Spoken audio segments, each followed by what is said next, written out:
Hi everyone, well, welcome back to the Dog Classroom podcast. I'm Amelia. I'm Kelsey. And today we have our special guest because we are going to talk about pre-baby preparation. Yeah, babies and dogs. Yeah, Miss Kelsey has a little announcement. Yeah, I'm having a baby soon. We're going to be due in June. And so we've been working on a lot of stuff with the dogs to get them ready for that. Yeah, and I know we've done, Anne-Marie and I have done before a podcast about like babies and dogs, like coexisting and all that sort of thing. So today the focus is going to be more on the pre-baby stuff, which I think is something that maybe we don't think about enough. And it's really important, really early. Because it's going to be different. Things are going to change. Yeah. And there's a lot that we can do to help our dogs before that happens so that there's not this like massive switch.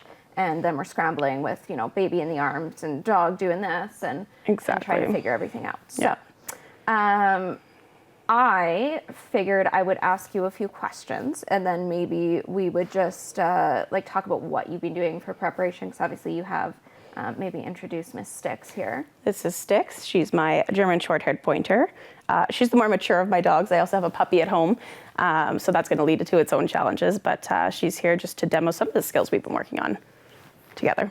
Yeah, and then you also have Ozzy, who's the Black Lab puppy. Yeah, he's about 11 months now, so he's heading straight into adolescence full force. And so things that I'm working on between the two are a little bit different, but really similar things. And we're starting really early with both of them because it's going to be a huge life change for everybody involved. And so we really want to make sure that the dogs are prepared as much as we're prepared, and it's not going to be too chaotic, I guess, as little chaos as possible. Yeah, it will be chaotic, but limit the chaos if we can. Okay, so why don't we start with the schedule situation? So like right now, the dogs are the babies, right? The dogs are the world. They really are. The schedule revolves around the dogs. It does, and I've been really lucky having a flexible schedule, so our days really have been flexible and do involve, taking them out a lot and taking them out whenever they need it and stuff like that. So something that's really important for me is that they're not on such a rigid schedule. Because I find a lot of people, especially if you're working a 9 to 5, keep the dogs on this, like, okay, we eat at 7 a.m. and then 8 a.m. we go for our walk, and then you go in your kennel and then you're alone all day. And then, I come home, you eat at 5, and then we go for another walk. And like, it's so regimented, and the dogs get into that schedule. I'm sure your dogs maybe on a little bit of a schedule. Yeah, they like their schedule. Yeah, dogs love routine, they thrive on it. However, when baby comes, we know that routine kind of goes out the window. Yeah. And so the dogs really need to be used to living on the fly. But at the same time, I need to be making sure that their needs are still met. So I need to be making plans for that. Otherwise, my life is not going to be as nice as it could be because they're going to be missing things in their lives. So going back to like when you said my dogs are on a schedule, I know specifically like even daylight savings time throws my dogs off. Because if Stark does not get his supper at 5:30, he will scream. He will bark, and he thinks that we've forgotten to feed him. And so if you can imagine having a dog that does that, meanwhile maybe you've just gotten the baby down and oh my gosh, it's 5:31, and then the barking starts. Yeah. Because he's you forgot about me. Right? So how would we address something like that if our dog is really regimented in their feeding schedule? So what I would start to do is kind of space that feeding schedule out more. So maybe not pushing it back by 2 hours right away, but maybe we start to push it back, we wait till 5:45 to feed. And then maybe one day we feed a little bit earlier at 5. Then maybe we push it back to 6 and kind of varying the times when you fed. And my husband works shift work, so we have always had a little bit of a different schedule. And so my dogs always are fed at different times every day. The walks happen at different times. So that's something I've done already. But if you are on a regimented schedule in your house and your dogs, start to bark at 5 p.m. for dinner, you need to make sure that you're pushing dinner back a little bit. Breakfast is happening at different times. Walks, maybe you're throwing them in different parts of the day, but still making sure they get those needs met too. Right. And with the walks, different times, but also maybe we no longer have 2 hours to go wander in the bush, or maybe because you're going to be wearing baby, you can't in the midst of winter go out and just start hiking. There's a lot of preparation involved. So maybe they get used to leash walking.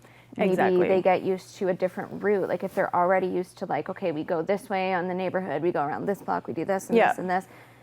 That's going to maybe change, maybe become shorter, or maybe just, you go part way and then baby starts freaking out, so we got to go back. And So changing their route so it's not so like, oh my gosh, we have to go this exact way. It's definitely a great point. And I think the point of like coming back to house, because a lot of dogs will put the brake on if you start to, stop your walk and go back to the house. So starting that a little bit earlier would be a great idea too.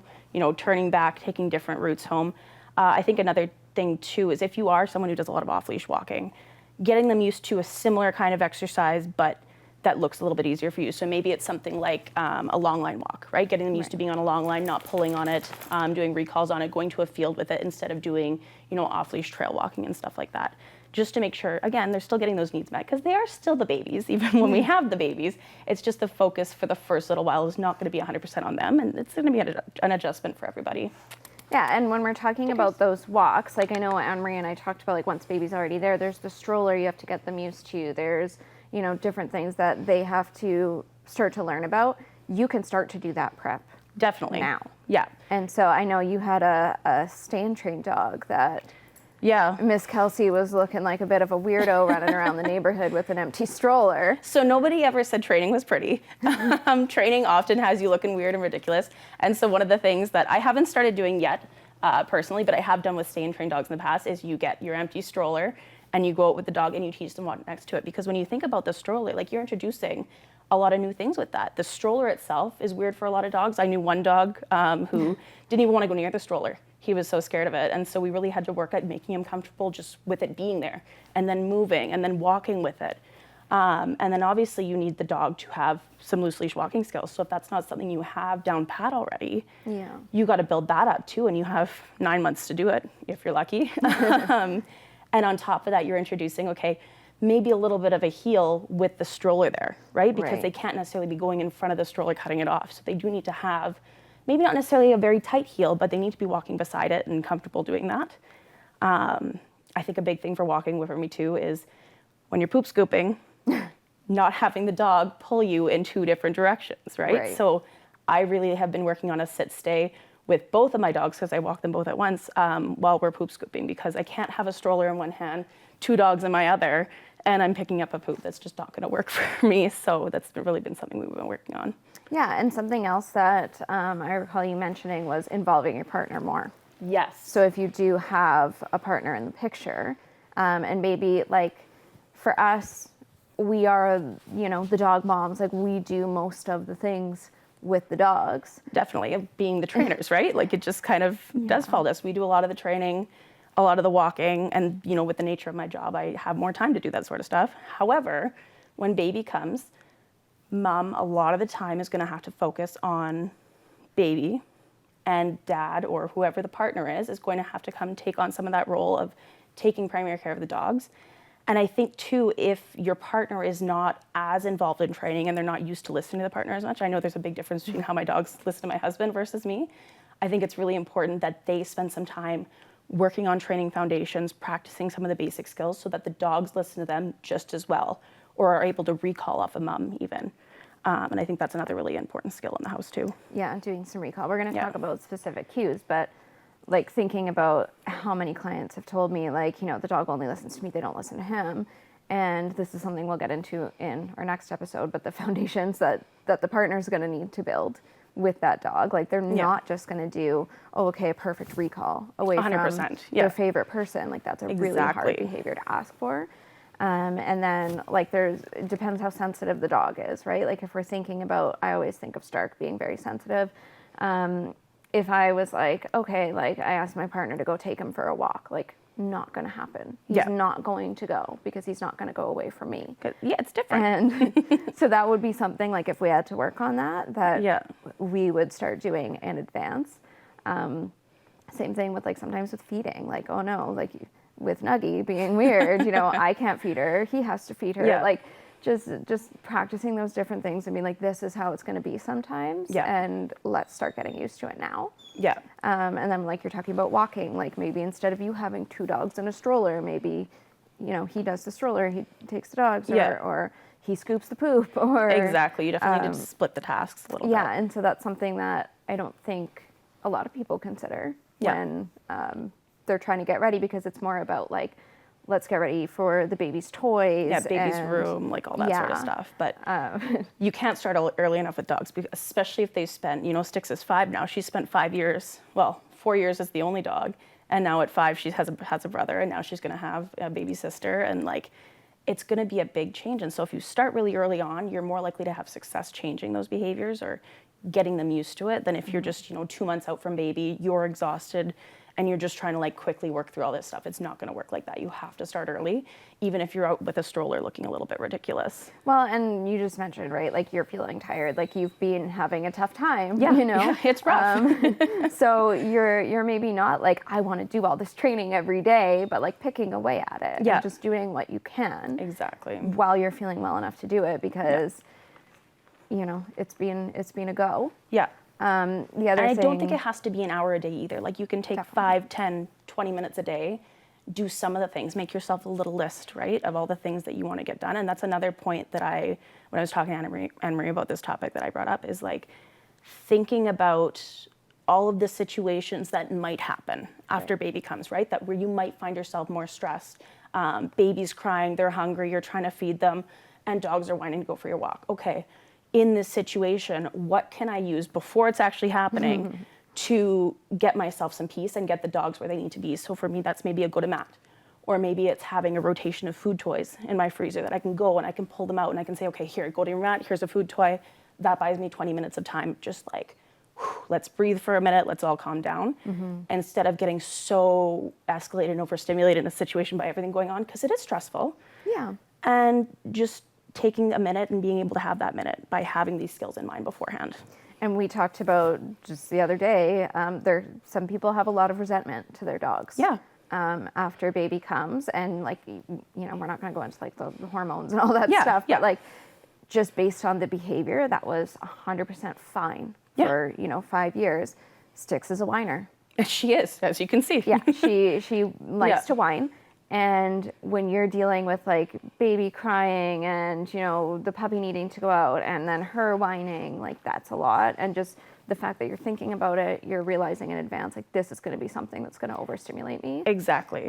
And having, again, that something in place beforehand to just say, here's what I'm going to do. If this happens, then I'm going to do this. Yeah. If this happens, then I'm going to do this, and things like that. And I think that'll help take at least some of the stress off and help address some of that resentment, because it is true, you have all those hormones going on, you're not yourself, and you need to be able to mitigate that with your dogs, who you still very much love, but maybe you're just a little bit more frustrated by in that moment. Right.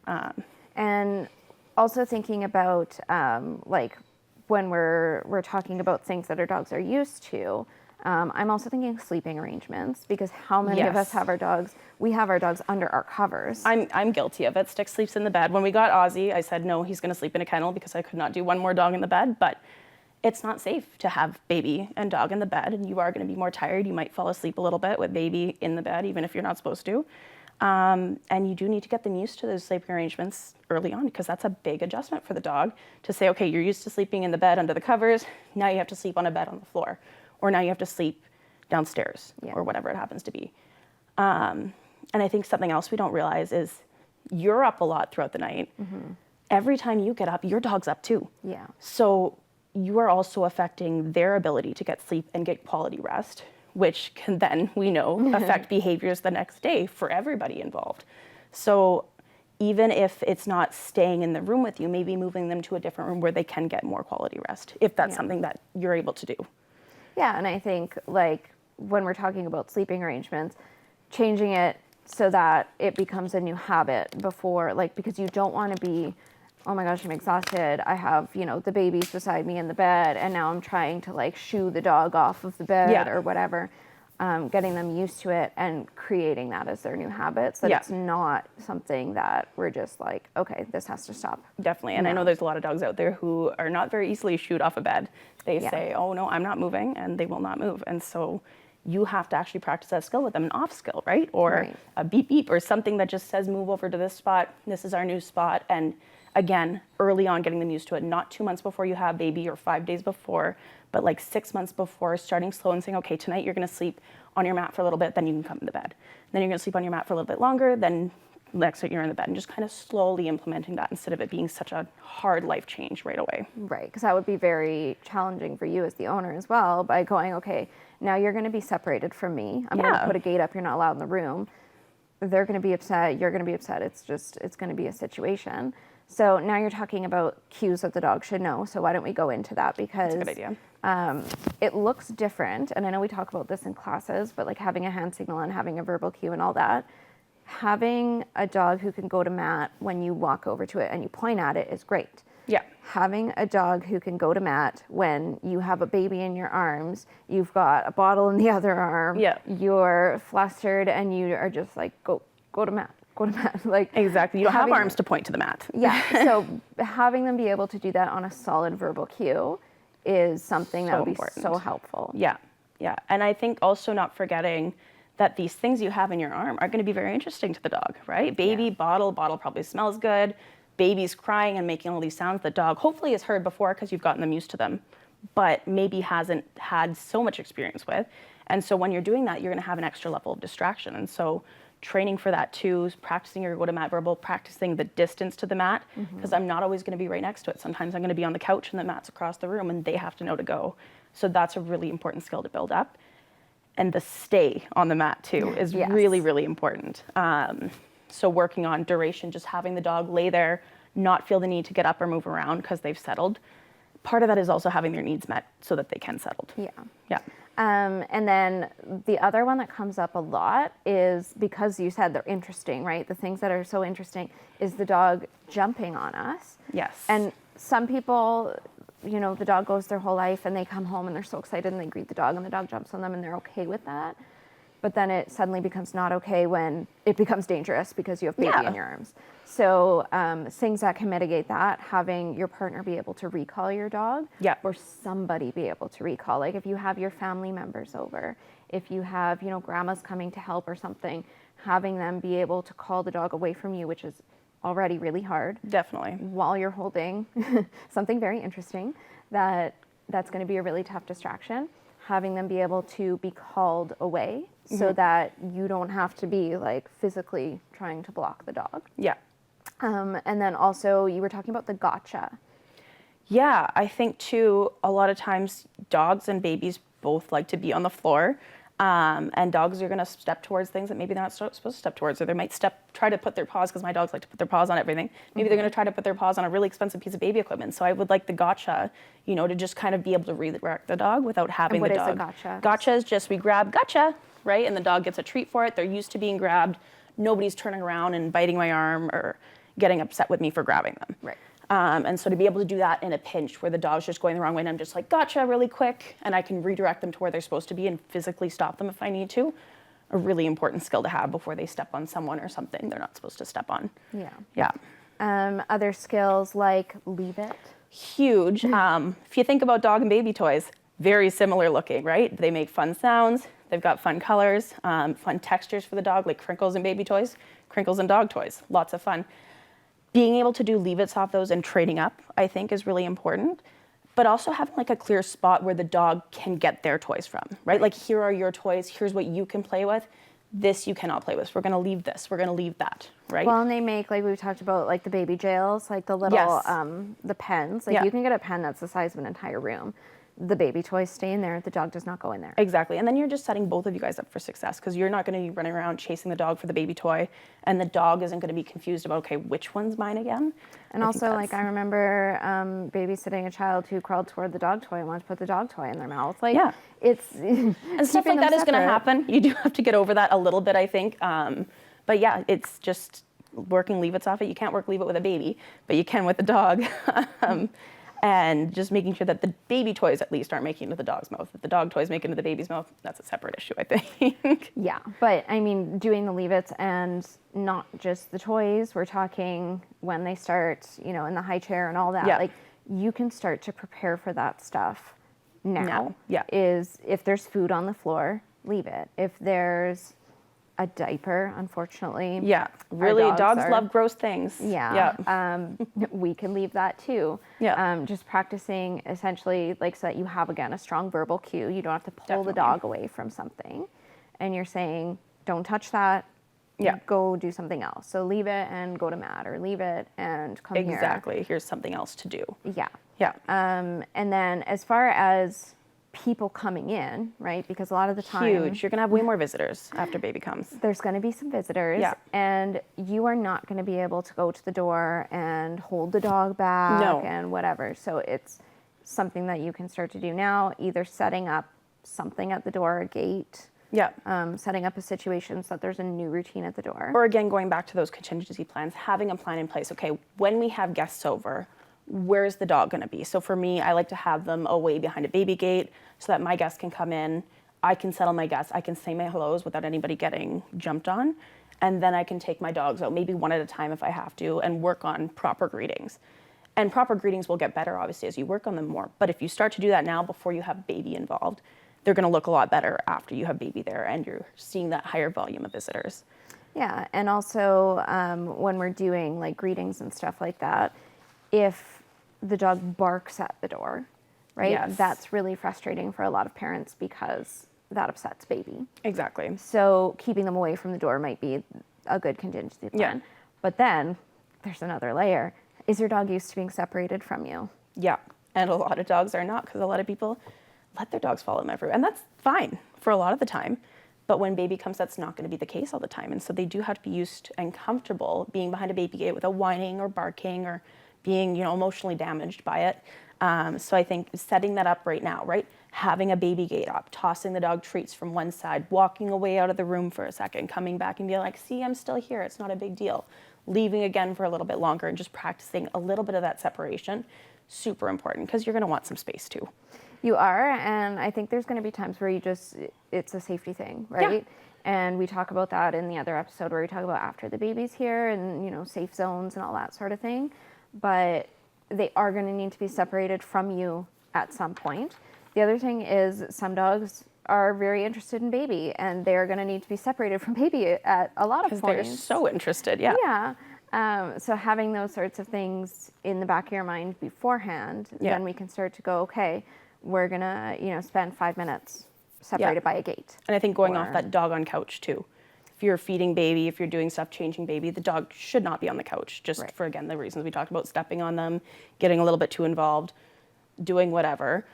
So getting the dog used to being called off of things like the couch, or not always being on the couch, maybe working on being invited onto the couch, right? You sit first, then I allow you to come up.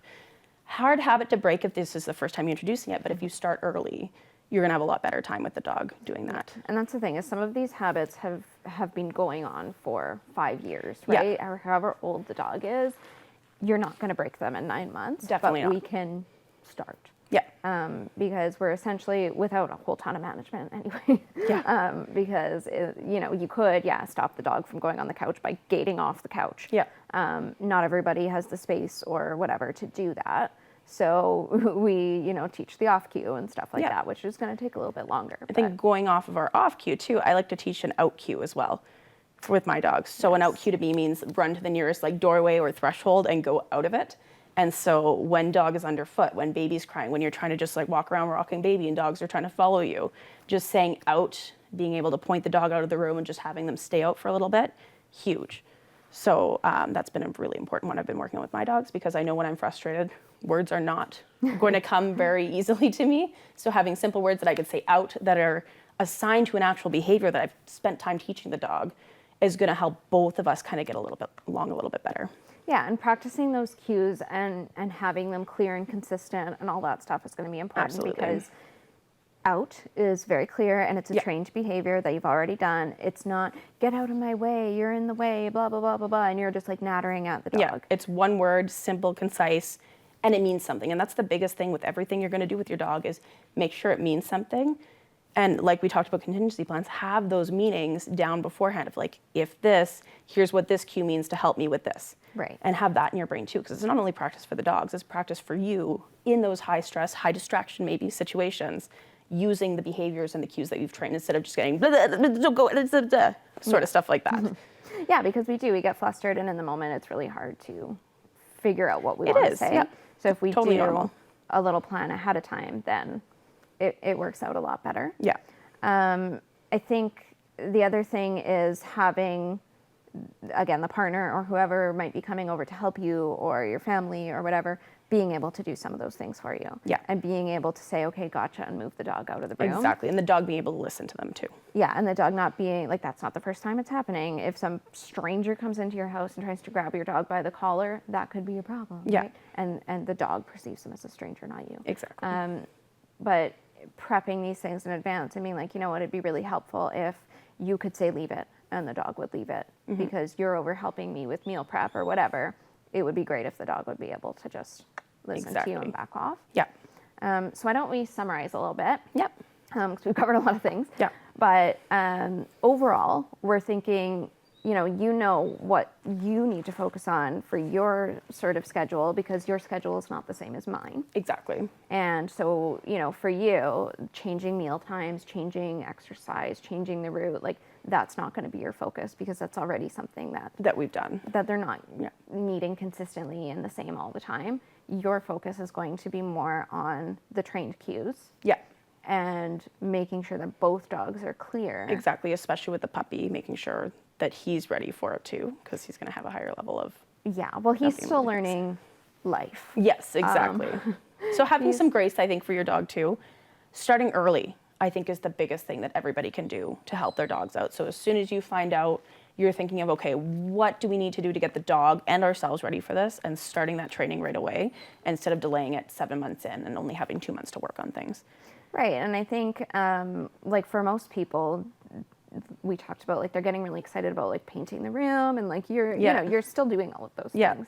You're not spending 100% of your energy on, I'm going to train the dog 3 hours a day. But take 20 minutes a day, spend that time working on those things, thinking about those things, and I think you're going to have a lot more peace in your life after baby comes, as much as you can.